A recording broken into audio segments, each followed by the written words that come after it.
சீமான் மீதான பாலியல் வன்கொடுமை வழக்கை ரத்து செய்ய முடியாது என மறுத்துள்ள சென்னை உயர்நீதிமன்றம் சீமானின் முதல் மனைவி விஜயலட்சுமியா என்றும் கேள்வி எழுப்பியுள்ளது.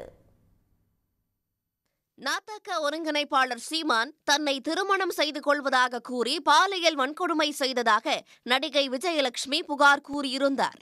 இது தொடர்பாக சமூக வலைதளங்களில் சீமானை விமர்சித்து பல்வேறு வீடியோக்களையும் வெளியிட்டிருந்தார்.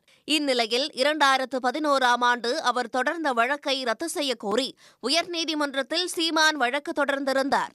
இந்த வழக்கு நீதிபதி ஜி.கே. இளந்திரையன் முன்பு விசாரணைக்கு வந்தபோது சீமானின் வழக்கறிஞர் தூண்டுதலின் பேரில்தான் விஜயலட்சுமி பாலியல் புகார் கொடுத்ததாகவும், எனவே இந்த வழக்கை ரத்து செய்ய வேண்டும் என்றும் கேட்டுக்கொண்டார். காவல்துறை சார்பில் ஆஜரான வழக்கறிஞர் முகிலன் இந்த வழக்கு பாலியல் வன்கொடுமை வழக்கு என்றும், ஏற்கனவே இதுகுறித்து விஜயலட்சுமி அளித்த வாக்குமூலத்தையும் சீலிட்ட கவரில் தாக்கல் செய்தார். 2008ஆம் ஆண்டு மதுரை கோயிலில் சீமானும் விஜயலட்சுமியும் மாலை மாற்றிக் கொண்டனர் என்றும் வழக்கறிஞர் முகிலன் சுட்டிக்காட்டினார்.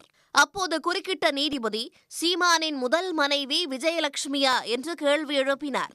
அதற்கு பதிலளித்த வழக்கறிஞர் 2008ஆம் ஆண்டு நவம்பர் மாதம் முதல் இருவருக்கும் தொடர்பு இருந்ததாகவும், ஆனால் 2011ஆம் ஆண்டுதான் இந்த விவகாரம் வெளிச்சத்திற்கு வந்ததாகவும் வாதிட்டார். எனவே இந்த வழக்கை ரத்து செய்யக்கூடாது என்று வாதிட்டார்.